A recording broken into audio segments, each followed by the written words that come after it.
Hey, welcome back, folks. CWI Blackout. We are once again live at Stillwater Books in Pawtucket, Rhode Island. This is our part of our ongoing series of author interviews for folks who are participating in the upcoming Rhode Island Author Expo, which is happening on December 5th. You go to riauthorexpo.com for more information. This is an entirely virtual one. There's going to be forums, there's going to be author meet and greets.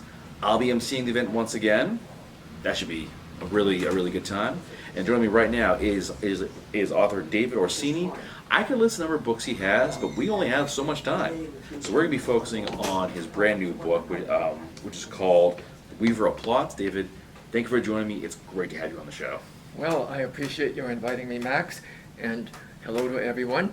I'm glad to be able to be here, and I'm pleased that Max is introducing me.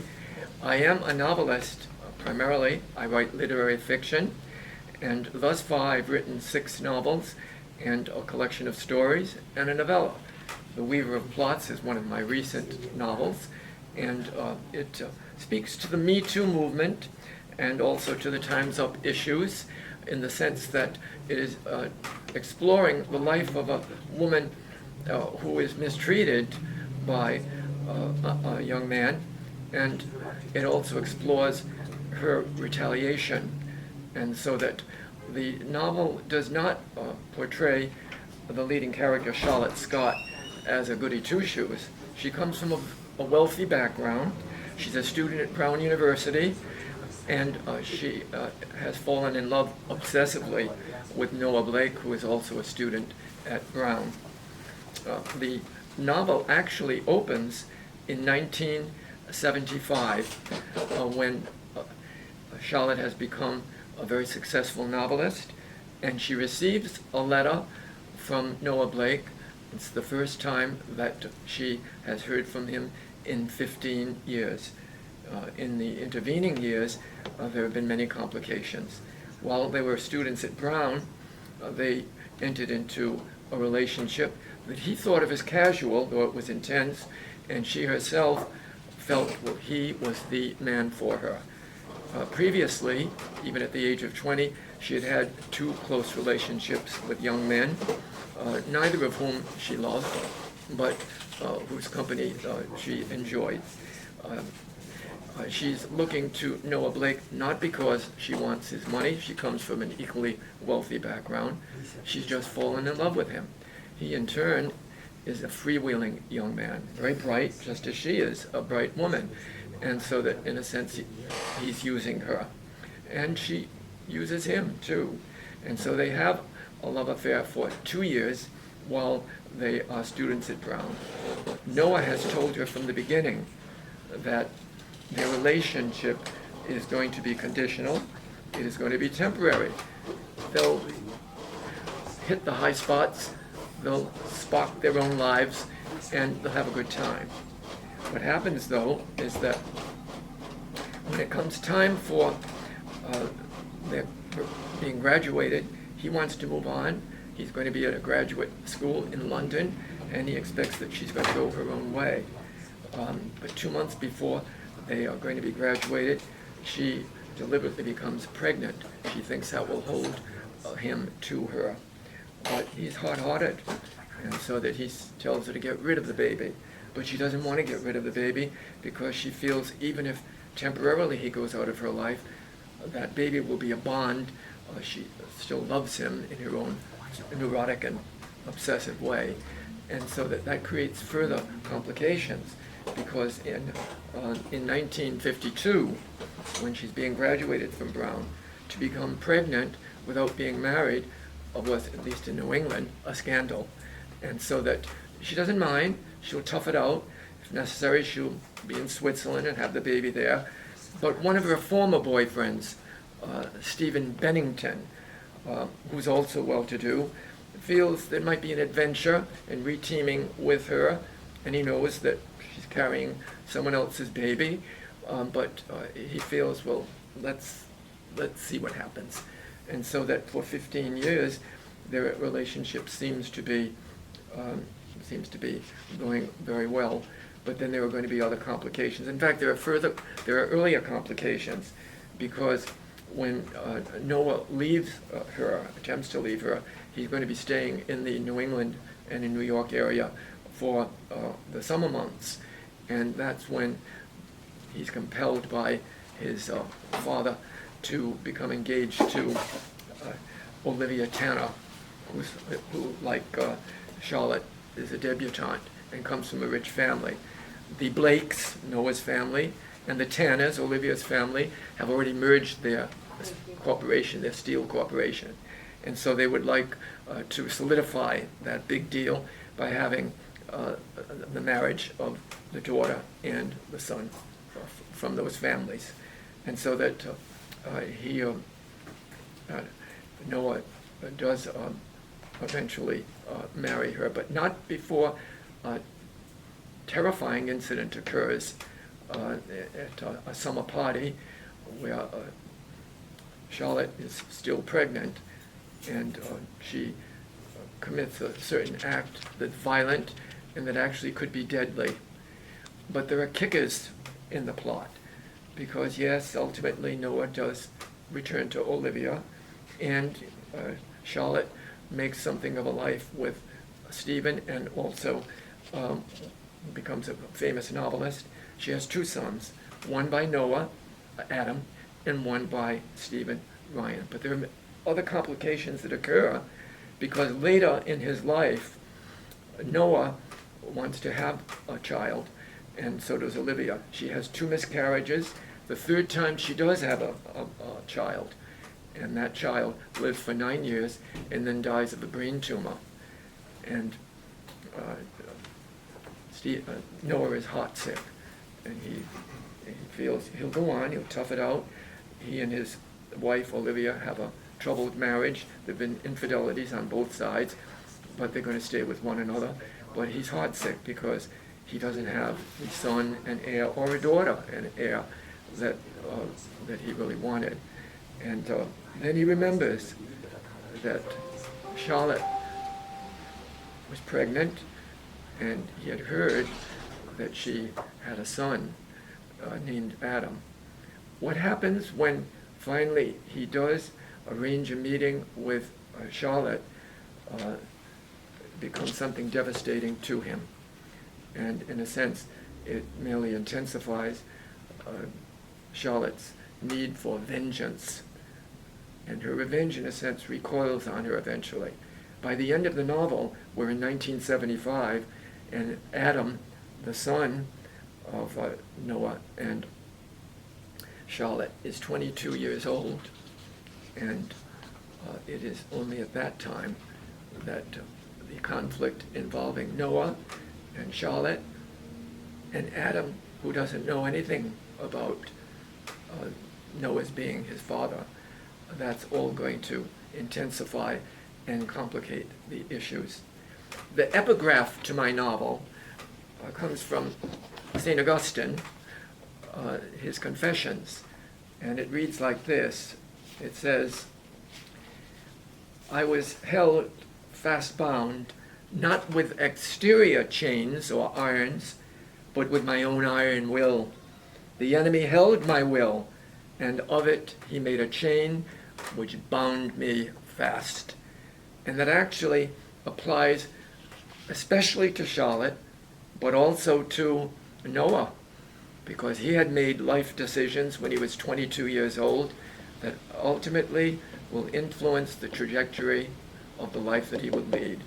We leave him and Charlotte and Stephen and Rick, another major character, and Olivia when they're in their mid-40s. And the weaver of plots is, of course, Charlotte, and we see how the plots that she creates actually bring so many complications for persons who are supposedly her friends and for a person that she supposedly loves. And the ending, I hope, will surprise you and maybe even help to clarify your understanding that when we hate, when we seek revenge, sometimes we lose our better self, and also it might be that the the aftermath of that just recoils upon us. Well, I hope everyone took notes because it's all going to be on the test. Kidding. David, the plot for the story certainly is a complicated one. It's a very complex plot, and I love that because he really keeps your reader guessing. What went into actually crafting the story outline before you even began writing the book? Well, I think that the seed I had was the image of a young man who thought that he had one father, and then ultimately he finds out that he has another. And he's put in a situation of whether he's going to forgive the father who rejected him and even wanted him not to be born. He's going to be challenged to accept or to reject. But also that son becomes aware of his mother's shortcomings and of her need, even after all these years and after all the suffering that she understands that Noah has gone through, of wanting to make him suffer even more. And she is not a saint. Even at the beginning, she's a sophisticated young woman, very privileged, very spoiled, and yet we do empathize with her to some extent because she loves so intensely and so passionately, and she's willing to, in that relationship with Noah when they're both college students, she's willing to diminish her large capacities, which she has never done before. Even in her previous relationships with men, she has always identified herself as a self-possessed, self-reliant, independent woman. And so that I think that there are parts of the story that connect to what's going on today. And I think that my portrayal of some of the males shows that very often my gender has had a problem with arrogance, with indifference, with irresponsibility. But there are a couple of important young men in the book, and then they eventually become middle-aged, who do take responsibility and who do want to try to create a life with a woman that is equal, collaborative, and so that there's no easy way to interpret human beings. We are all complicated, but I think that Charlotte is telling the story for the most part. The point of view changes in the last section so that we get Stephen Bennington's point of view. That's the young man who is willing to marry Charlotte even though he knows that she's carrying another man's baby. And also there is the point of view of Noah when we see him as a middle-aged man who is heartbroken that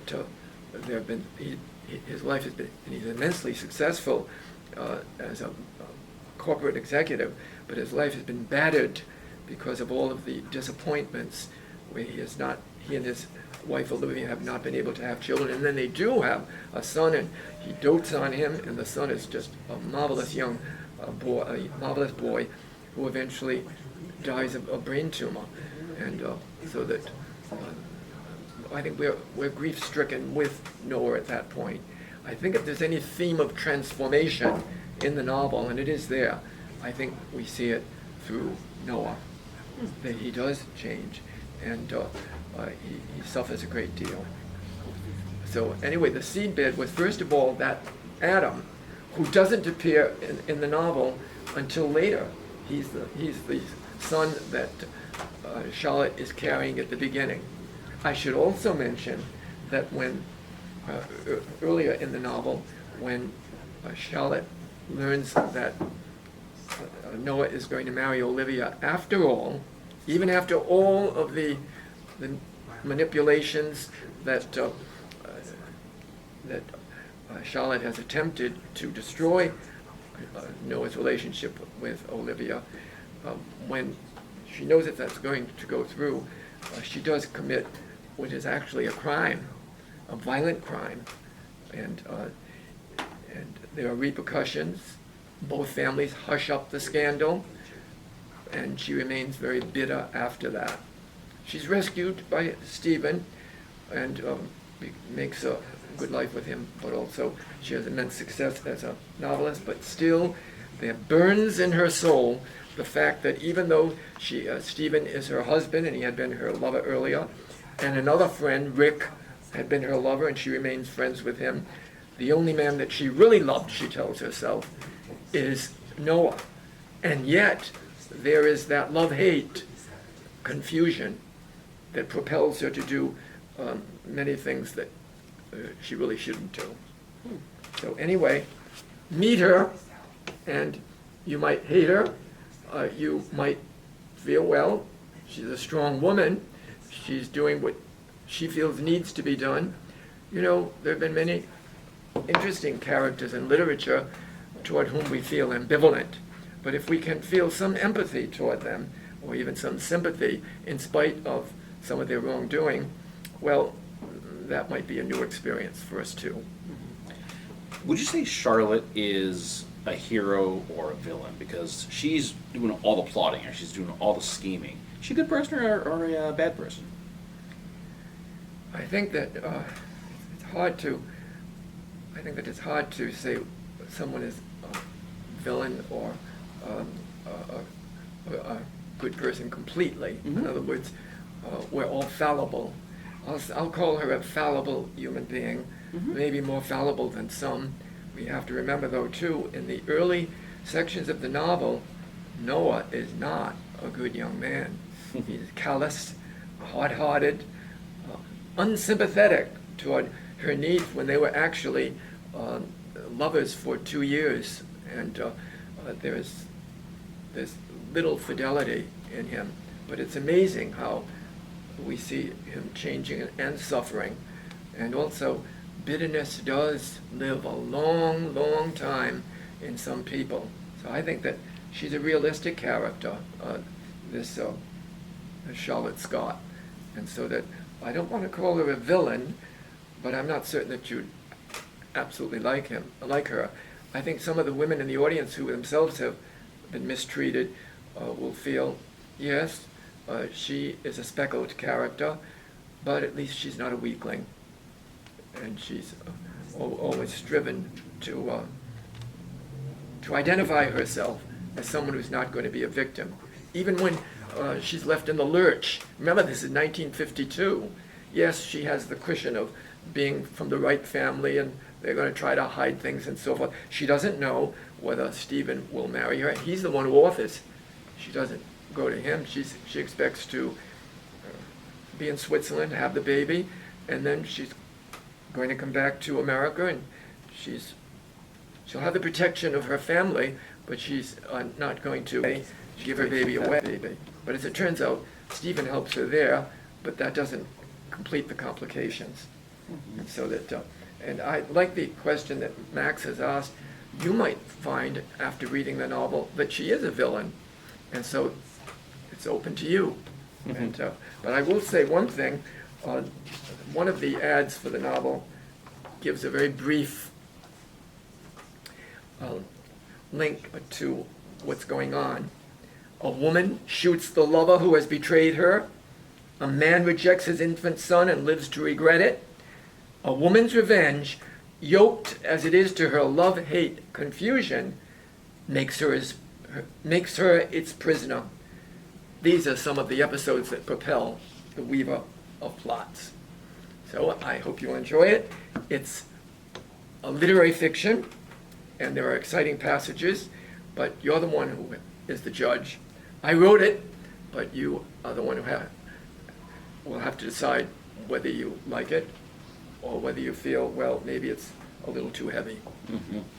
Well, folks, we have we have a special guest tonight. We actually have a bit of a bonus round here. So, David, his twin brother Daniel, has written 3 books of metaphysical poetry, and he'll be joining us in just a minute. So a little extra round for you guys. Of course, both local authors, both part of the upcoming Rhode Island Author Expo. Yes. So, and I did want to say, look up my other books, quaternitybooks.com, and I have written The Woman Who Loved Too Well, The Ghost Lovers, 2 World War II novels, that are really intensified by love triangles. I've also written Vanishing by Degrees, which actually is my first crossover teen adult novel, and currently it's being taught at the very well-rated Cranston High School West, and we're going to push it through to other schools around the country. Also, Schemes, Disguises, and Traps, a noir thriller. Anyway, if you'd like, look up my books, Quaternity, Quaternity, books.com. Thank you. And thank you again, Max, and Stillwater Books, Mr. Stephen Porter, for inviting me here. Of course, anytime.